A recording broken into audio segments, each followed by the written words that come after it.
tengo 26 años, el 25, y siento que estoy parada justo al borde de un precipicio, mirando el abismo de una vida que creí segura, solo para darme cuenta de que estaba construida sobre arena y mentiras cuidadosamente armadas.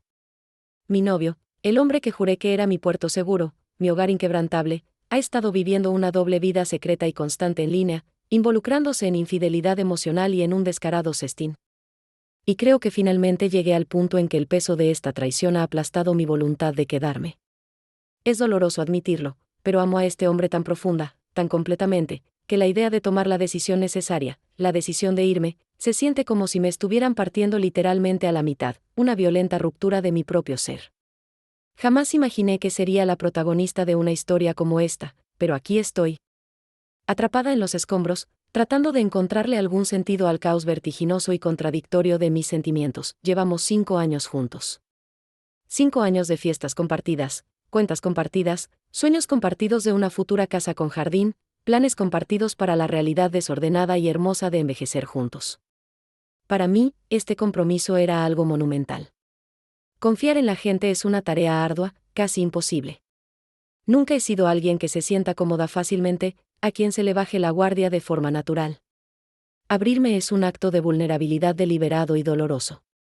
Sentirme segura con la gente es una lucha constante, una batalla contra ansiedades profundas y heridas del pasado. Pero con él, Liam, desde el primer día, sentí una calma casi inmediata y profunda.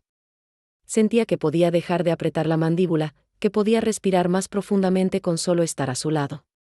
Él era el ancla que nunca supe que necesitaba. Él siempre tuvo esa manera increíble, casi mágica, de hacer que las cosas difíciles de la vida se sintieran más ligeras. Si estaba estresada por una fecha límite en el trabajo, aparecía con mi café favorito y un sombrero ridículo que le quedaba mal, disolviendo la tensión con tonterías. Si estaba preocupada por el dinero, él hacía un turno extra o encontraba una forma dulce e inesperada de hacerme olvidar la preocupación, como un picnic sorpresa en el piso de la sala.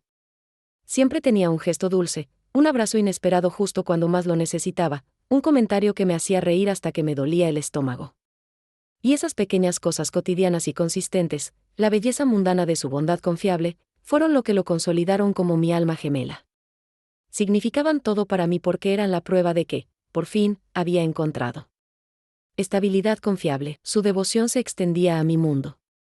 Cuando mi familia, increíblemente cautelosa y escéptica, nos visitó hace un tiempo, él actuó como un príncipe. Los llevó a todas partes, a los museos locales, a los mejores restaurantes escondidos, navegando el exigente horario de mis parientes con una paciencia inagotable. Pagó por todo, ayudó a mi madre con su equipaje sin que se lo pidieran, e involucró a mi padre, tradicionalmente reservado, en largas y reflexivas conversaciones sobre política e historia. Mis padres lo adoraron al instante, viéndolo como el compañero perfecto, estable y respetuoso que su hija difícil de amar finalmente había conseguido. Mis amigos, después de presenciar su afecto constante y confiable, siempre decían que deseaban encontrar a alguien como él. Estaba completamente de acuerdo. Él era el tipo de novio que te hacía sentir verdaderamente elegida, verdaderamente priorizada. Lo veía como fundamentalmente bueno, intrínsecamente digno de confianza, amable, y un cumplido a mis ojos, aburrido, como bromeaban mis amigos más dramáticos. No había drama, ni misterios, ni coqueteo constante con otras personas, nada extraño escondido en su actitud. Juré que él era mi hogar hasta el día en que descubrí que, sí, había algo escondido. Y era una doble vida de la que yo era completa y humillantemente ignorante. La primera vez que lo atrapé, el primer temblor del terremoto, fue hace 2 años. Todavía estábamos lidiando con los desafíos de una relación a distancia en ese entonces, viviendo en estados separados pero planeando nuestra vida juntos. Yo lo estaba visitando, y como era normal y rutinario, estaba usando su teléfono para buscar direcciones o revisar el clima. Nunca había un problema, él nunca escondía nada, o eso pensé, con la fe ciega de una mujer enamorada. Pero una tarde, casi por accidente, al desplazarme por sus aplicaciones, vi que tenía una cuenta secundaria, una de esas de quemar Werner en Instagram. Era una cuenta fantasma, vacía, sin fotos, sin seguidores, diseñada puramente para observar y contactar. La abrí y vi, con un revuelo nauseabundo en el estómago, que desde ese perfil había estado enviando mensajes a chicas al azar. El contenido no era gráfico, aún no, era incómodo. Raro, abiertamente sexual en su tono, pero disfrazado de piropos genéricos e invitaciones a chatear. Era totalmente fuera de lugar para el hombre que era tan inocente y reservado en nuestra propia intimidad. Me quedé paralizada por el shock. La sangre se drenó de mi cara, y me senté en su cama, con el teléfono pesado en mis manos temblorosas. Cuando finalmente reuní el coraje para confrontarlo, su cara se desmoronó de inmediato. La máscara de inocencia se hizo añicos, reemplazada por una expresión de vergüenza aplastante. Se disculpó miles de veces, su voz ronca por el pánico, rogándome que no lo dejara. Afirmó que había estado borracho y caliente esa noche específica, que fue solo un impulso estúpido y singular. Juró que nunca tuvo la intención de ser realmente infiel, que los mensajes no significaban nada, que yo era su todo. Usó las excusas habituales: era la emoción del anonimato, era solo fantasía. No reflejaba sus verdaderos sentimientos. Dijo que estaba avergonzado y que realmente no sabía por qué lo hacía, y yo lo perdoné. Quizás es porque soy demasiado racional, demasiado propensa a analizar el impulso emocional a través de una lente psicológica. Me convencí de que esto era similar a ver contenido explícito, un impulso humano incómodo, quizás inmaduro, que no tenía por qué destruir la vida profunda y hermosa que estábamos construyendo. Pensé que al perdonarlo, estaba siendo la pareja madura y comprensiva, la que no dejaba que un pequeño defecto arruinara un diamante. Pero desde ese descubrimiento inicial, las grietas se han convertido en fisuras, y el incidente singular se ha transformado en un patrón catastrófico. Lo he atrapado haciéndolo 8 o 9 veces más. Y cada vez ha sido peor: los mensajes más explícitos, las mentiras más cuidadosamente construidas. Ahora vivimos juntos, permanentemente unidos en la esfera doméstica. Hace un año, él se mudó a mi país, y desde entonces, yo he estado sosteniéndonos financieramente casi por completo mientras él lucha por encontrar su camino profesional en un lugar nuevo. Nunca me importó ayudarlo, eso es lo que hacen las parejas. Pero es un dolor profundo y lacerante descubrir estos mensajes en su teléfono mientras él duerme plácidamente a mi lado. Mientras soy yo la que carga con todo el peso del hogar, mientras estoy dando el 100% de mis recursos emocionales y financieros a la relación. La absoluta falta de respeto, tan transaccional, es insoportable. Las últimas 3 o 4 veces que lo descubrí, perdí el control por completo. El shock inicial dio paso a una rabia ciega y verdadera y a un miedo debilitante. Empecé a temblar incontrolablemente, llorando hasta que no podía respirar. Con ataques de pánico que me dejaban jadeando en el suelo.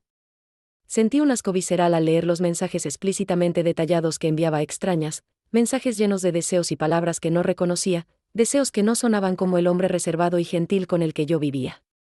El hombre en esos mensajes era un extraño, un depredador sexual insensible que veía a las mujeres como objetos de validación inmediata. La batalla interna se convirtió en una guerra tangible en nuestro pequeño apartamento. Las noches en que descubría algo nuevo eran siempre iguales: un silencio escalofriante de su parte, seguido de su predecible torrente de disculpas, promesas y lágrimas. Me tomaba las manos, su rostro una máscara perfecta de arrepentimiento devastador, jurando por la tumba de su propia integridad que esta vez era la última. Decía: no sé por qué hago esto, es una enfermedad, voy a buscar ayuda. Voy a cambiar todas mis contraseñas, voy a tirar el teléfono al río, simplemente no puedo perderte. Y en esos momentos, mirando sus ojos dolidos, el hombre que amaba, el que me traía café y me hacía sentir segura, eclipsaba temporalmente al monstruo que me traicionaba. Quería creerle tanto que dejaba que mi propio juicio racional fuera arrastrado por la narrativa desesperada y esperanzada de que el amor verdadero lo conquista todo. Le permitía secar mis lágrimas, me atraía hacia su pecho, y por unos días, la paz regresaba, pero era una paz frágil y hueca, como una capa de barniz sobre madera podrida. Cada vez que sucedía, me apresuraba a minimizarlo en mi mente, empleando las mismas racionalizaciones. Era como porno, no era real, no hubo contacto físico. Pero la verdad es que la infidelidad emocional me afectó profundamente. Me hizo sentir fea, insuficiente, como una pareja desechable y fácilmente reemplazable.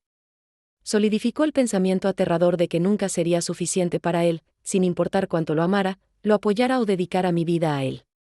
Me obsesioné con mi cuerpo, buscando constantemente el defecto que lo impulsaba a buscar validación en el vacío anónimo y sin rostro del Internet. Empecé a revisar el espejo obsesivamente antes de que llegara a casa, comparándome con las imágenes filtradas y perfectas de las mujeres que seguía. Mi autoestima se deterioró hasta convertirse en un pozo peligroso y oscuro. Me encontré volviéndome paranoica, controlando el tiempo que pasaba en el baño, escuchando el resplandor débil y revelador de la pantalla de un teléfono bajo las sábanas, analizando cada uno de sus estados de ánimo y dudas, tratando de encontrar la señal reveladora de que la doble vida fantasma estaba siendo resucitada. La vida hermosa y confiable que habíamos construido fue reemplazada por un agotador y agonizante estado de vigilancia doméstica, y yo era la investigadora jefe, la fiscal y la única víctima, pero nada, absolutamente nada, me preparó para el descubrimiento que elevó esta adicción digital al aterrador umbral de la traición física. Hace unos meses, mientras realizaba una de mis temidas y reacias revisiones de su teléfono, un terrible hábito nacido de la paranoia necesaria. Vi que se había unido a un grupo de Reddit específico y explícitamente sexual, dedicado a conocer gente de mi propia ciudad natal. Y no solo estaba al acecho allí, observando, sino que había hecho una publicación activa. El post indicaba claramente que viajaría a esa ciudad, lo cual era cierto, por un evento familiar, y que si alguien quería reunirse en persona, que le enviaran un mensaje privado. Cuando leí esas palabras, sentí que el suelo desaparecía bajo mis pies. Esto ya no era solo sexting. Esto no era solo un impulso estúpido o un fetiche digital. Esto era intención física. Esto era buscar a un extraño para un encuentro sexual transaccional y en persona. Esto era planear ser infiel. Ese día, me hice pedazos. No solo lloré, empecé a gritar, un sonido primal de dolor, temblando con una violencia que me hacía doler las articulaciones. Tiré el teléfono al otro lado de la habitación, exigiéndole que se fuera de la casa de inmediato, que hiciera una maleta y buscara otro lugar donde quedarse, gritando que no podía más con esto. Estaba destruida, el cimiento de 5 años de mi vida disolviéndose en polvo. En medio de ese caos, destruida y abandonada en los escombros emocionales, cometí un error imprudente y desesperado, la única acción de la que realmente me arrepiento. Estaba destrozada, sintiéndome profundamente no deseada, fea y vacía, convencida de que mi amor profundo por él no significaba nada. Entonces, impulsada por una necesidad cruda y dolorosa, me vestí. Me arreglé el pelo y me maquillé, me puse objetivamente hermosa, y salí de la casa sin decirle a dónde iba. Conduje hasta la ciudad, sintiendo el silencio opresivo de mi coche reflejando el silencio de mi vida destrozada. No fui a un bar, no busqué atención. Estacioné en una calle tranquila y con poca luz con vista a un parque, un lugar donde una vez tuvimos una primera cita dulce e inocente. Me senté allí, observando los columpios vacíos, y le envié un mensaje vago y críptico: estoy afuera. Necesito que demuestres que te importa. No lo hice por venganza, no lo hice para ser infiel, lo hice porque, en ese momento de desesperación, quería sentir que le importaba lo suficiente como para preocuparse, entrar en pánico, buscarme, darse cuenta con claridad agonizante de que podría perderme para siempre. Quería una prueba de que su amor era más fuerte que sus impulsos egoístas, pero, ¿sabes qué hizo? El hombre que supuestamente me amaba, el hombre que estaba perdiendo a su pareja en un ataque de desesperación. Nada. No llamó a mi teléfono ni una vez. No envió un solo mensaje de texto preguntando dónde estaba, si estaba a salvo, o si necesitaba algo. No entró en pánico. No se subió al coche y condujo por el vecindario buscando mi auto.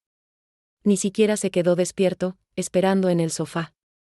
Yo estaba afuera, conduciendo sin rumbo, llorando hasta que mi cara estaba hinchada, rota y temblando, deseando con cada fibra de mi ser que reaccionara, que luchara por mí, que mostrara una sola señal de preocupación profunda y genuina.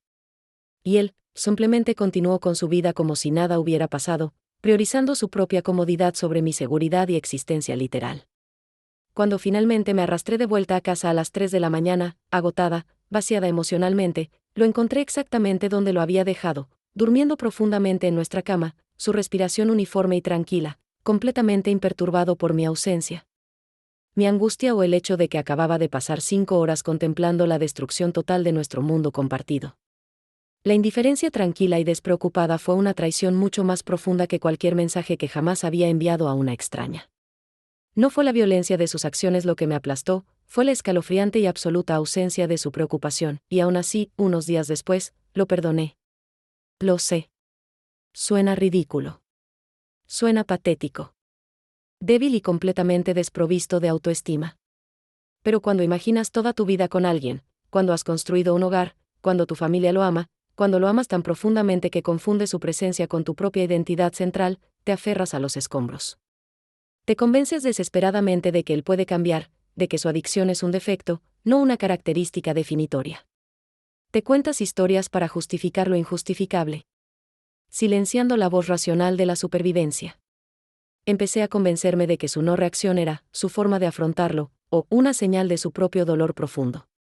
Hilé narrativas psicológicas complejas en mi mente para excusar lo inexcusable, porque la alternativa, admitir que la persona que más amaba era fundamentalmente incapaz de valorarme, era una verdad demasiado colosal y fría para soportar.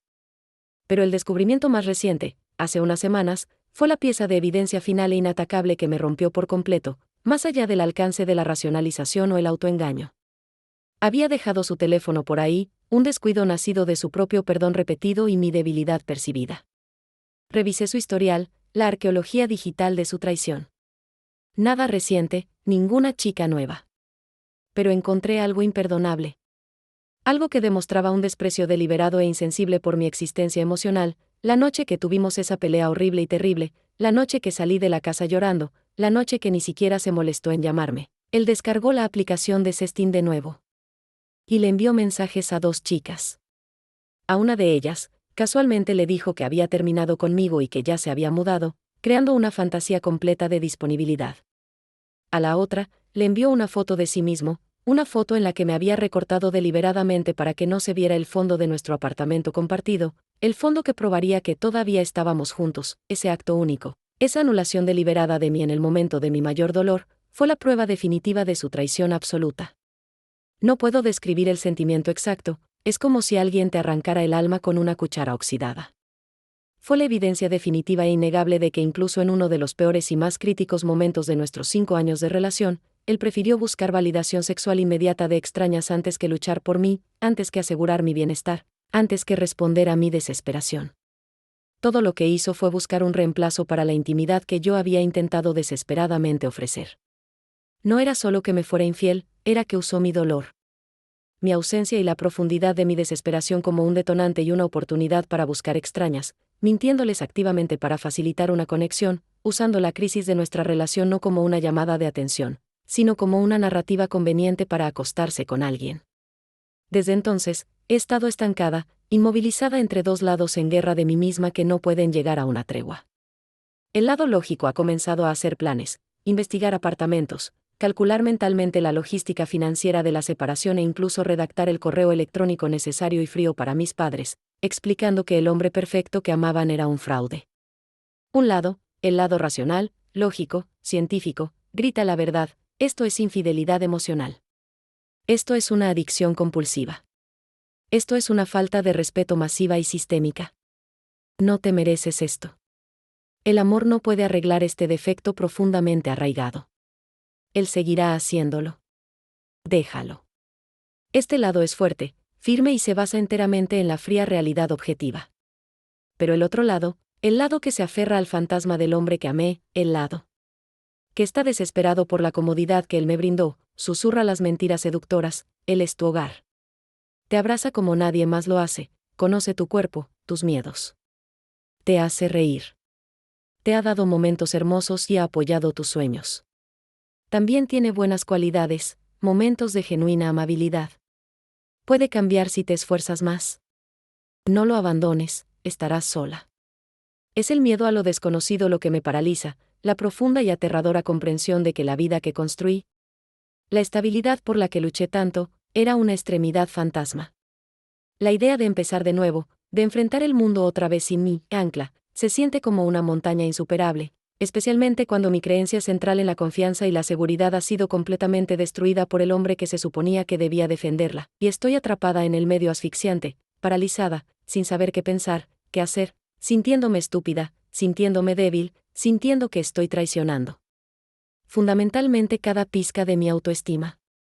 Porque sé que ninguna mujer con autoestima, ningún adulto cuerdo y racional, toleraría este nivel de violencia emocional repetida. Pero también sé, con una claridad que corta como el cristal, que lo amo verdadera, profunda y devastadoramente. Y ese amor es la parte más dolorosa y más incapacitante de toda esta pesadilla. Quería una vida entera y honesta con él. Quería la historia completa. El matrimonio, los hijos revoltosos, la realidad hermosa y confiable de envejecer juntos.